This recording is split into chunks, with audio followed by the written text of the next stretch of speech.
Well, good morning, APUSHers. Purpose of this video is going to take a look at topic 8.5, culture after 1945, going on with post-war America. Just like we've done on everything else in here so far, we'll talk a little bit about the late 40s, but we're going to spend most of our time talking about the 1950s. So here we go. So we are going to talk about the 1950s quite a bit, but I think it makes sense actually to talk about the 1920s in this post-World War I versus post-World War II comparison that we can keep making. The same thing is true here in terms of mass media and a mass culture as a result of it.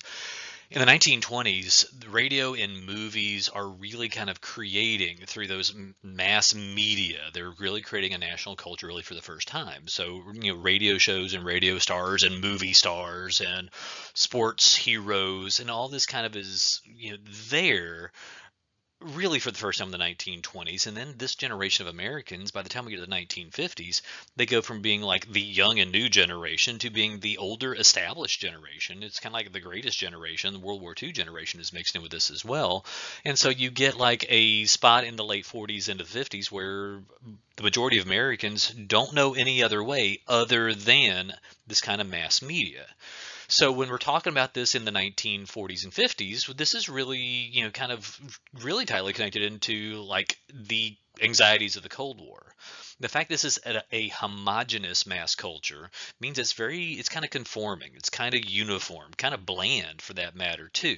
Some of that has to do with the nonconformist stigma that can kind of be related to things like the Red Scare. If you're too far out of the social norm, people might suspect you of being some kind of subversive. And in the early 50s, at least, that meant subversive meant you could very well be a communist working against this country.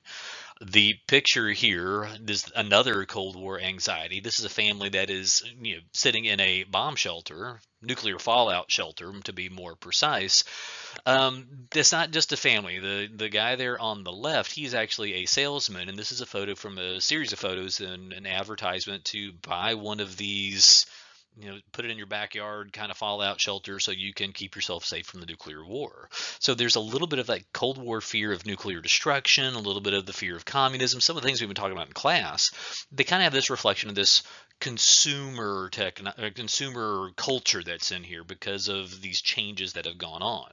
Because sometimes when things are making you nervous, you just need to have stuff around you. The stuff around you that people are buying in the 1950s, this is really, back to this, idea of like glorifying corporate America or glorifying American business. And it really is almost like an every 30-year stretch of things. Here in the 1950s, we see the growth of an American corporate culture. If you back up 30 years to the 1920s, economically speaking, there were plenty of flaws, but there was a lot of focus in the 20s on trying to glorify American business. And if you back up another 30 years before that, it's the 1890s, and it's kind of the peak of the Gilded Age where it was all about glorifying American business. And so there's really kind of like this 30-year pattern that seems to show up at least through the 19th and early 20th century. The corporate America, I guess, push or onslaught, if you want to go really extreme on this, is focused on new techniques in advertising and new techniques in building consumerism, including this idea of planned obsolescence. Obsolescence is the concept of making something obsolete. If it's obsolete, it's like it's out of date and it's worthless. It has no value. And the idea of planned obsolescence is that manufacturers are going to have a planned obsolescence for their products as a way to encourage you to buy replacement products. In the 1950s, this is true for household appliances, but it's especially true for the auto industry, where every year they make small changes to their car models, but they're very small. But it's an every year thing. So if you go like 2 or 3 years with the same car, by year 3 or year 4, you probably are looking to maybe kind of like upgrade and get a new one. We live in a time period where this is obviously connected to our cell phones because cell phone technology is very rapidly changing, especially when it comes down to the software that's on them. Because your phone will likely go out of date as software is updated long before the actual circuitry in your phone begins to fail. So this kind of planned obsolescence is kind of amplified when we get into the modern world, but it's definitely in its origins here in the 1950s. The piece of technology that's kind of like setting everything on its ear in the 1950s is television, replacing radio as the dominant source of entertainment and the dominant source of news that's going on.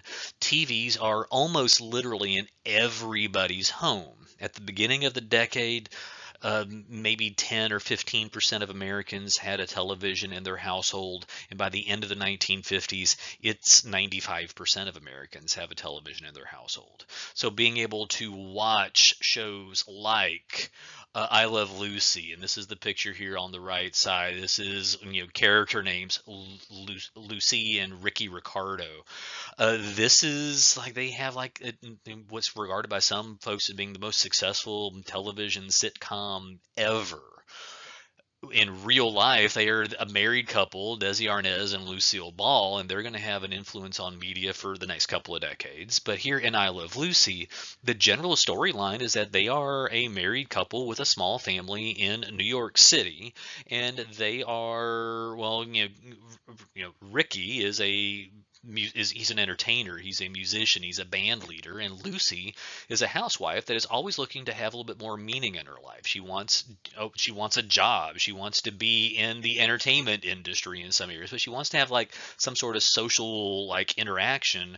And in the episodes of the sitcom that kind of focus on that, it really it always backfires on her. It can be hilarious when it backfires on her, but when this happens time and time and time again, the message is pretty clear that for Lucy, when she tries to go out into the workforce, it ends in failure. And so the message is kind of like this, very subtle message that if failure is waiting for her in the workforce, well, then she should be staying at home. And this kind of every episode almost kind of persona that's there, it's not like that they are trying to create this and kind of establish that as change. They're kind of reflecting the values that are in American society anyway. And it's not unique in this. The majority of sitcoms in the 1950s are family oriented situation comedies, for the most part, that aren't even in places like New York City and with ethnic diversity in the cast, like you have with Desi Arnaz as a Cuban entertainer. It's mostly just white families living in suburbs and living in that very suburban 1940s, 1950s idealistic United States culture, which is going to lead to some questions a little bit later on. We'll be there in a few minutes, actually. In terms of news, we talked about the Army McCarthy hearings in class, and those were televised and showed Americans how abrupt and how mean McCarthy was towards some of those Korean War soldiers, accusing them of communism. There is going to be a connection in television with the civil rights movement, with what happens with the Little Rock Nine. More on that in topic 8.6. By 1960, TV news has gotten to be so commonplace that for the first time ever, you have televised presidential debates. Prior to 1960, all of these presidential debates, you could hear them on the radio. And in 1960, you had some Americans that were listening on radio and some Americans that are watching on TV. And it's kind of interesting how they interpret everything going on here. You've got the two candidates, John Kennedy and Richard Nixon over here. And for the people that only listened to this on the radio, the majority of them felt like Nixon won the debate. And historians kind of like conclude that that's because they were just hearing the words without necessarily seeing the images. But on the opposite end of this, for people that watched it on TV, the majority of them felt like Kennedy won the debate. And so while this is going to end up being an extremely close election in 1960, the real impact in the long term for this is going to be starting with this and going into current times. You can't really be a successful politician unless you have some sort of television persona, whether it's in debates or if it's in campaign advertising. TV becomes a permanent part of all of this. As TV gets to be more and more dominant as the mass media form, radio is going to fall back into music, and they're going to take advantage of like new genres of music like, rock and roll. And here's Elvis Presley over here in the bottom right hand corner of this. The thing about rock and roll music and television, any other form of entertainment, is that it's still a business, and so it's about advertising and trying to generate revenue to sell records.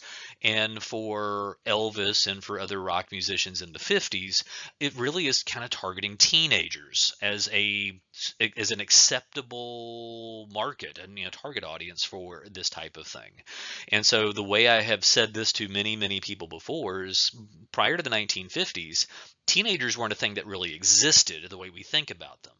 So, of course, there were people that were ages 13 to 19, but as a marketable group of people, like somebody that's going to be your target audience to sell goods to, that is a new thing in the 1950s. And it is something that definitely, if you are hearing my voice, you have lived in a world where teenagers are seen as consumers of goods, specifically entertainment goods. TV shows, movies, and now rock and roll records. The other way that this big mass culture is spreading to other parts of the world is, well, it's spreading to other parts of the world is like with the Cold War and the American influence on the world stage and the stationing of American troops across Europe and other parts of the world. This American cultural, rock and roll music, TV, TV culture that's there, this consumer culture, it's going to spread on a global scale and kind of help establish the United States with a reputation for being associated with this kind of consumer culture because of what was going on here in the 1950s. And if you have a problem with that idea of being identified with a consumer culture, there were people in the 50s that had a problem with this as well. So let's take a couple minutes and talk about them. So it's important to say that when it comes down to challenges to conformity, there is a little bit of some thin ice that you could tread on here in the late 40s, early 50s. That if you challenge conformist culture too much, you could be branded as subversive and a potential communist, and this was going to be a thing. But as you go from the late 50s even into the 60s on this, there are artists and intellectuals and rebellious youth that are going to challenge the mainstream way of doing things, whether they have a philosophical issue with it or whether they're just kind of rebelling against the older generation, which maybe that sounds familiar to you. In the world of art, a couple of artistic styles we want to keep track of. New in the 1950s is the artistic style of abstract impressionism. The most famous American artist in this genre is Jackson Pollock, and you can kind of pause and take a look at his painting called Number 1A. If you can zoom in on this, you can get like there's really interesting detail in here, but it's not a picture of anything in particular.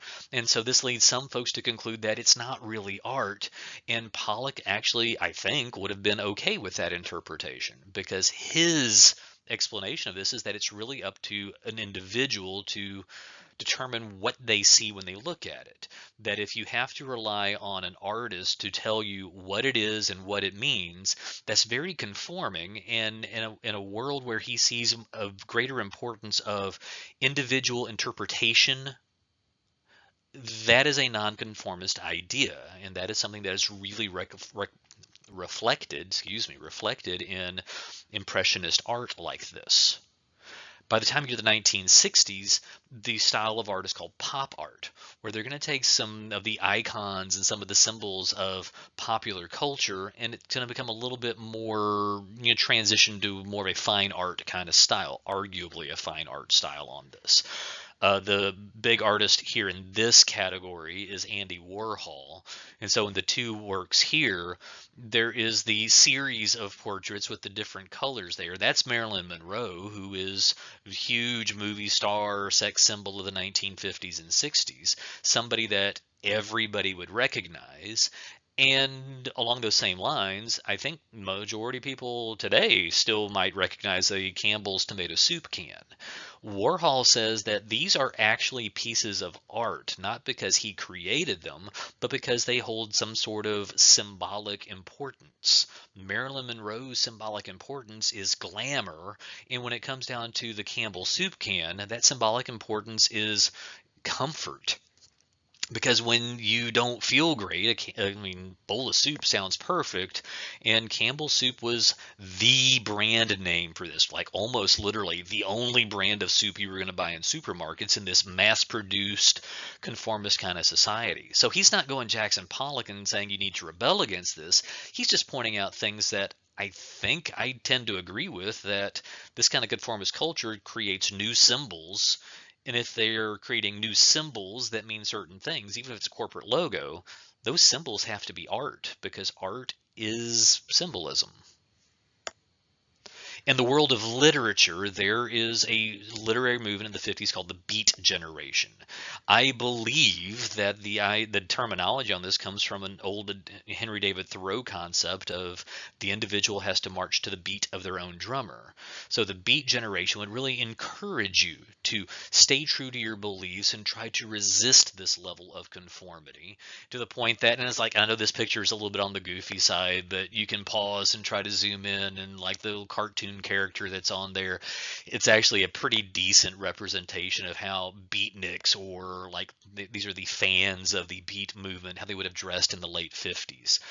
Not collared shirts and not slacks, and not short haircut and the gray flannel suit, but the shades and the facial hair and the longer hair and the t-shirt and the pants and the sandals, and I think he's walking around with a bottle of wine right there. So really kind of a cut against the grain on this. They wouldn't listen to rock and roll, they would listen to jazz because there was seen as being a little bit more self-expression in that genre of music, as opposed to what corporate radio is playing and trying to convince you to like buy those records. By the 1960s, the criticism on this mass culture is going to start pointing out who's being left out of this mass culture. Michael Harrington's book called The Other America is reminiscent of Jacob Riis's book, How the Other Half Lives. Back in the 1890s, Riis was showing us photos of people that were living in tenement buildings, but here in the 1960s, Harrington is showing us and giving us statistics about the prevalence of poverty in American society. And by the time you get a little bit later into the 1960s, the federal government is going to take action against this and try to solve this with what they end up calling the war on poverty. So we'll get more of the war on poverty in 8B when we get later into the 1960s. But this kind of idea where they're starting to point out the problems of this mass culture, we can see it in the art, we can see it in the literature, we can also see it in the civil rights movement, which is the last real topic that we have to get into here in Unit 8A. So thanks for listening and hanging out with me, and I will catch you next time.